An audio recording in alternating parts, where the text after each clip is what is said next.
एक कहानी सुनाता हूं आपको, सच्ची कहानी, राजनीति की कहानी।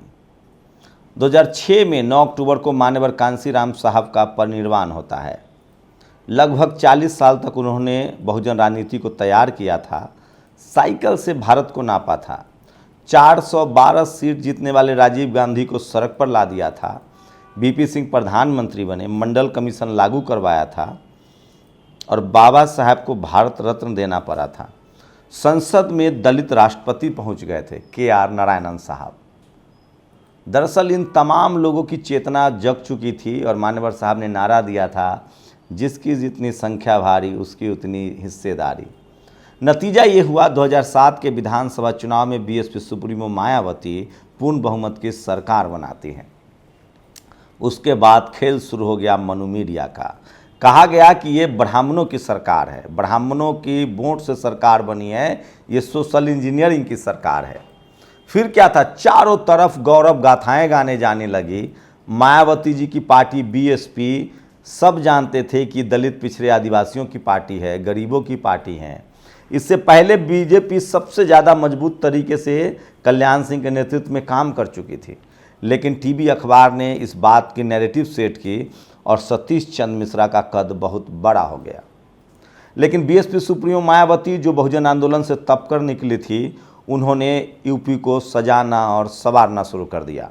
तमाम ऐतिहासिक काम किए, स्कूल बनवाएं, कॉलेज खुलवाएं, बुद्धा यूनिवर्सिटी, यहाँ तक कि सतीश चंद्र मिश्रा की माता जी के नाम पर मुख्य बधिरों के लिए, हैंडीकैप्ड के लिए लखनऊ में यूनिवर्सिटी बनी, गौतम बुद्धा यूनिवर्सिटी हो, या ऐसे न जाने कितने अस्पताल, school, Savitribai Phule inter college, महापुरुषों के नाम पर मेडिकल कॉलेज, जिलों के नाम संत कबीर नगर, सिद्धार्थ नगर, तमाम ऐतिहासिक काम उन्होंने करने शुरू किए जो आजाद भारत में किसी भी बहुजन मुख्यमंत्री ने नहीं किया था। कॉलेज, यूनिवर्सिटी, अस्पताल, वो तमाम राजनीतिक काम। उसके बाद मायावती जी ने 2 बड़े ऐतिहासिक फैसले लिए जिस पर मान्यवर कांशीराम साहब की छाप भी झलकती थी, और वो था नोएडा और लखनऊ का ऐतिहासिक पार्क, जो आज इस देश में धरोहर है। वहीं से लगभग 6 महीने का समय बचा था, मीडिया ने उन पर हमला शुरू कर दिया। मीडिया का कैरेक्टर होता है, अगर कोई मुख्यमंत्री गलती से अखिलेश यादव, लालू यादव, शिबू सोरेन, हेमंत सोरेन बन जाएं, तो वो बीच बीच में उनको टॉर्चर करते रहते हैं, लेकिन हमला शुरू करते हैं जब चुनाव का इन वक्त आता है। और मायावती जी पर हमला शुरू हो गया और वो चुनाव हार गई। उनको पत्थर की देवी कहा जाने लगा, पैसे की बर्बादी कहा जाने लगा और तमाम ऐतिहासिक कामों को दरकिनार कर दिया गया। लेकिन सत्ता में आई अखिलेश यादव की पार्टी। अखिलेश यादव भी वही सब गलतियां दोहराने लगे जो अमूमन बहुजन नेता दोहराते हैं।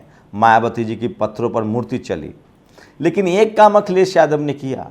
बीएसपी सुप्रीमो मायावती ने जो विकास का काम तेज किया था, अखिलेश उसको भी पीछे छोड़ना चाहते थे, चाहे एक्सप्रेसवे का कंसेप्ट हो, चाहे गांव शहर का विकास हो। लेकिन अखिलेश यादव चूक गए आइडियोलॉजिकल काम करने में। उनको पार्क बनाने की सूझी तो जनेश्वर मिश्रा पार्क।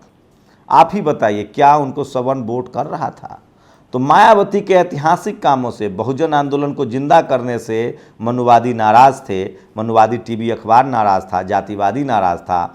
गेंद जो है अखिलेश यादव के पाले में गई। जब वो सत्ता में आए तो उन्होंने समाजवाद पर भी ध्यान नहीं दिया, बहुजन आंदोलन पर भी ध्यान नहीं दिया। नतीजा ये हुआ कि जो मीडिया मायावती के खिलाफ थी, अंतिम 6 महीने में अखिलेश यादव के भी खिलाफ हो गया और गेंद चला गया बीजेपी के पाले के पास। उसके बाद आप देखिए, उन्होंने अपने आइडियोलॉजी को लेकर आगे बढ़ाया, काम करना शुरू किया।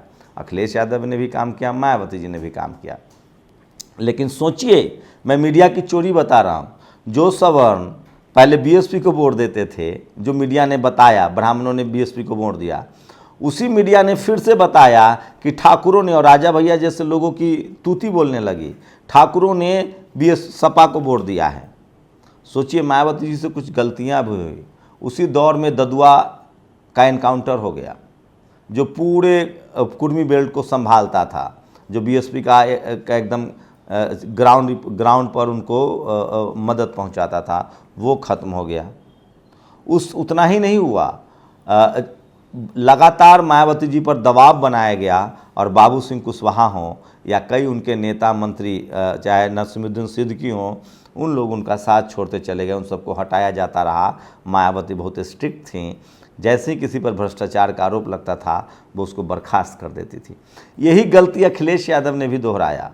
उन्होंने भी कई सारे नेताओं को बाहर कर दिया और मीडिया ने एक तरफ प्रेशर बनाना रखा कि आपकी सरकार भ्रष्टाचारी है, दूसरी तरफ प्रेशर बनाना शुरू कर दिया। ये लोग मीडिया के दबाव में आते गए और गेंद चली गई बीजेपी के पाले में। अब सोचिए 10 साल होंगे यूपी में, दूसरा कार्यकाल है योगी जी का, मीडिया की भूमिका देख लीजिए, टीवी अखबार की भूमिका देख लीजिए। तो मैं इसलिए कह रहा हूँ, अगर आप बहुजन समाज से हैं, SC ST OBC हैं, आप गरीब समाज से हैं, किसान कम्युनिटी से हैं, तो मीडिया से तो बिल्कुल परेशान मत होइए। किसानों के साथ मीडिया ने क्या किया, लेकिन एक बात तो तय है, 2014 से लेकर यही काम 14 में कांग्रेस के साथ हुआ। मनमोहन सिंह एक के बाद अपने ही लोगों को बर्खास्त करते चले गए, मीडिया ने भ्रष्टाचार का शगुफा छोड़ा, आंदोलन खड़ा हुआ, टीवी अखबार ने सरकार गिरवा दी। लेकिन 2014 से मीडिया का कैरेक्टर साफ है। लेकिन एक बात तो तय है कि अब दूध का दूध और पानी का पानी छलक दिखने लगा है।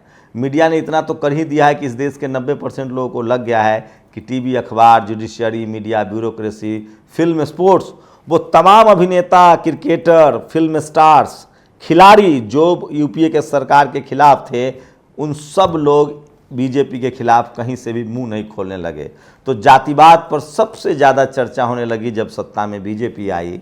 मनुवाद, जातिवाद पर चर्चा होने लगी, सबकी जाति पहचाने जाने लगी। और अब देखते हैं कि अब क्या होता है। लेकिन 2024 आ गया है, 10 साल लंबा वक्त होता है। एक तरफ NDA है, दूसरी तरफ इंडिया नाम दिया गया है, 26 पार्टी वर्सेज 38 पार्टी है। देखते हैं 2024 में क्या होता है। लेकिन मैं फिर कह रहा हूँ, विपक्ष के लिए सबसे बड़ा जो खतरा है वो है टीवी अखबार। उससे वो कैसे निजात पाते हैं, ये तय करेगा कि 2024 में क्या होगा। तो मैं फिर कह रहा हूँ, इस देश में लालू यादव हो, मायावती जी हो, मुलायम सिंह की सरकार हो, हेमंत सोरेन की सरकार हो, स्टालिन की सरकार हो, जब भी दलित, पिछड़े, आदिवासी, बहुजनों की सरकार आती है तो टीवी अखबार उनको बदनाम करता है, उन नेताओं को भ्रष्टाचारी कहता है, जेल तक करवा देता है। इसलिए मैं कह रहा हूँ, अगर आप बहुजन समाज से हैं, अगर आप किसान कम्युनिटी से हैं, तो टीवी अखबार पर भरोसा मत कीजिए, क्योंकि ये सिर्फ झूठ, फरेब फैलाते हैं और अपने जातीय हितों की रक्षा करते हैं। शुक्रिया। नेशनल दस्तक की आपसे गुजारिश है कि अगर इसको बचाना चाहते हैं तो नेशनल दस्तक को सब्सक्राइब करने के लिए रेड कलर के सब्सक्राइब बटन को दबाएं, फिर बेल आइकन की घंटी दबाएं। नेशनल दस्तक को बचाने के लिए बहुत ज़रूरी है कि हर खबर को शेयर करें, लाइक करें, कमेंट जरूर करें।